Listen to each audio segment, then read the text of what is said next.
Hi everyone, I hope you all are doing well. Back to basic series में आप सबका स्वागत है, जिसमें हमने सब्सिडरी बुक्स करी थी।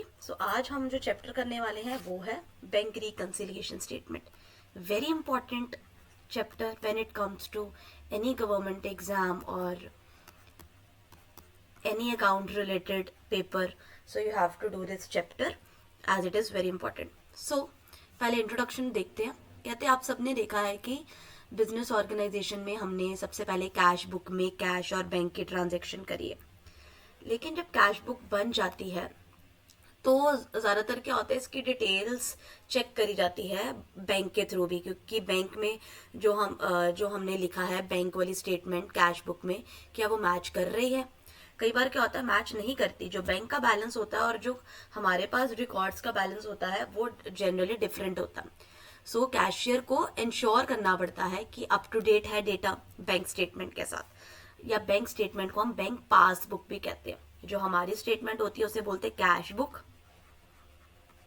और बैंक के पास जो होती है उसे बोलते हैं पासबुक।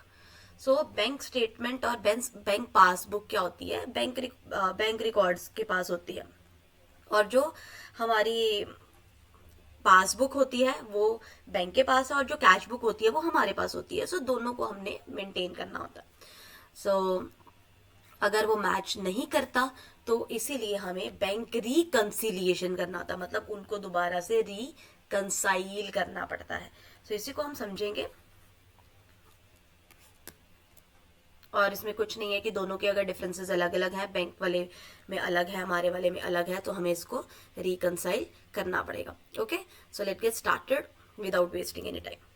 सबसे पहले bank as per balance as per cash book.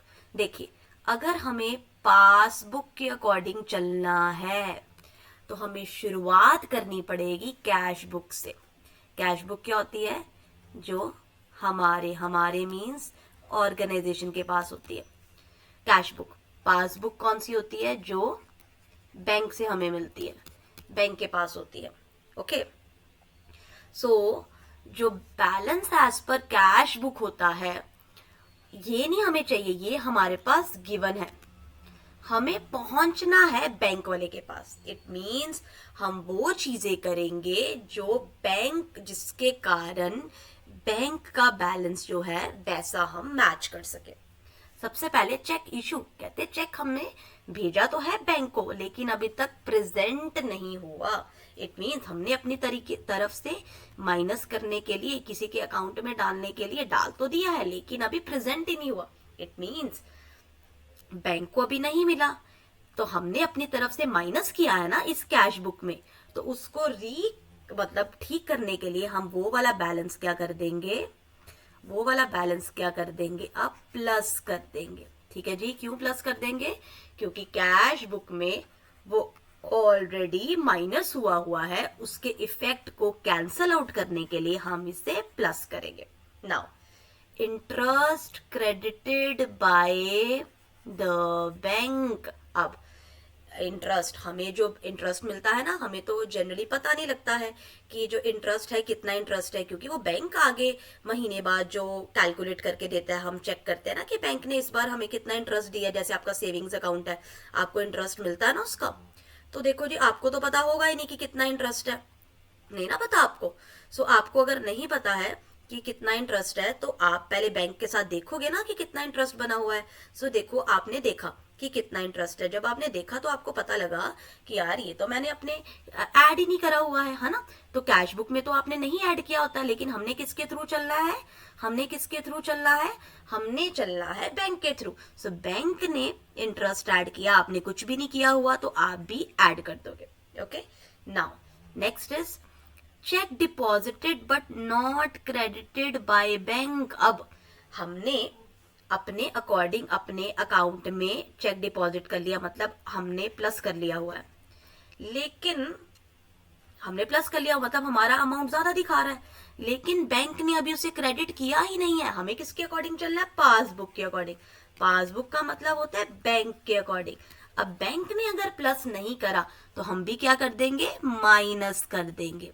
अब बैंक चार्जेस कई बार होते हैं हमारे, कोई एसएमएस चार्ज होता है, कोई किसी तरीके के हमने कोई अगर डिफॉल्ट कर दिया तो उसका चार्ज होता है, तो बैंक वो चार्ज करता है। हमें तो इसके बारे में वैसे ही नहीं पता होता, नहीं ना पता होता, तो हम जब बैंक के थ्रू देखेंगे यार बैंक ने तो ये माइनस करा हुआ है, हमारी कैश बुक में तो ये माइनस हुआ नहीं है, तो हम उसे माइनस कर देंगे। तो जब हमने ये एक्टिविटीज, ये 4 एक्टिविटीज करी अकॉर्डिंग टू दिस फॉर्मेट, तो हम कैश बुक से, कैश बुक का जो हमारा बैलेंस था वो करेक्ट होके पासबुक के अकॉर्डिंग हो जाता है, ये दोनों सेम हो जाएंगे। I hope that is clear to you. ठीक है जी। So it can also be prepared, कहते या तो हम ऐसे बना लें कि जो ऐड है उसको ऊपर लिख लें और जो माइनस है उसको नीचे कर लें, है ना, ये ऐड वाला बैलेंस है, माइनस वाला है। या फिर हम क्या करें, लेफ्ट पर बना ले प्लस का और राइट पर बना ले माइनस का साइन। सो जो हमने पहले करा है वो हम इस तरीके से लेफ्ट राइट करके भी इस तरीके से इसको बना सकते हैं। इसका भी स्क्रीनशॉट ले लीजिए, इसका भी ले लीजिए। ठीक है जी।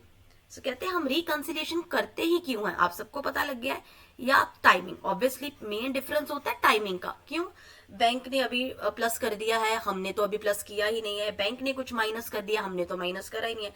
सो क्योंकि आगे पीछे हो जाता है, या हमने भेज दिया है चेक, बैंक ने अभी उसे इशू ही नहीं करा है, माइनस ही नहीं करा है, ठीक है ना, प्रेजेंट ही नहीं हुआ है अभी। सो या फिर बिजनेस से आपसे कोई गलती हो गई है या बैंक से कोई गलती हो गई है, टाइमिंग के कारण डिफरेंस आता है जिसको हमने रिकंसाइल करना है, या एरर हो जाती है या तो बिजनेस से या तो बैंक से, क्योंकि टू एर इज ह्यूमन, मनुष्य गलती का पुतला है, गलतियां तो हो ही जाती हैं। सो टाइमिंग डिफरेंस में क्या क्या रीजंस होते हैं ये आपको पता होना चाहिए। इन रीजन से ही क्वेश्चन पूछे जाएंगे, इन रीजंस में ही अगर आपको ये रीजंस पता है तो आपका क्वेश्चन आराम से हो जाएगा। चेक इशू, चेक एक्चुअल में आपने इशू कर दिया, बैंक ने इशू कर दिया है, बट अभी तक पेमेंट के लिए प्रेजेंट नहीं हुआ।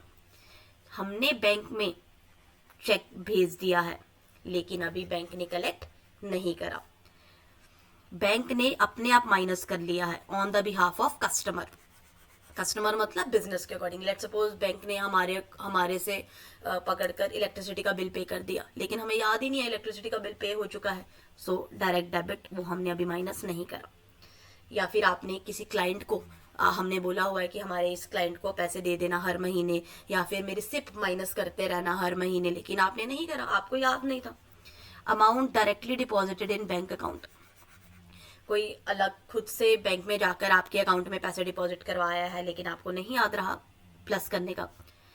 इंटरेस्ट आपको जो आपने अलग अलग जगह पर वो सिप्स लगाई हुई हैं या एफडीज लगाई हुई हैं, ठीक है, सेविंग्स का इंटरेस्ट है, एफडी का इंटरेस्ट है, या आपने शेयर्स लगाए हैं उसका डिविडेंड आपको मिला है, तो आपको नहीं पता होता उसका एग्जैक्ट अमाउंट, तो वो बैंक ने तो प्लस कर लिया लेकिन आपने नहीं करे हैं।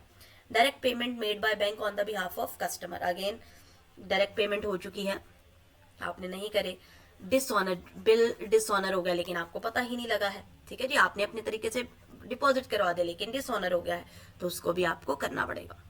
अब एरर क्या है, एरर या तो फर्म गलती करता है या तो बैंक करता है गलती, कोई भी गलती हो सकती है, वो आप आ सकता है, ठीक है जी। अब बेसिक हमने बैंक रिकंसिलिएशन का कर लिया है, अब हम क्या करेंगे, एक क्वेश्चन जो है नेक्स्ट लेक्चर वीडियो में करेंगे, तब तक आप इसका बेसिक समझिए। Take care, bye bye, see you guys.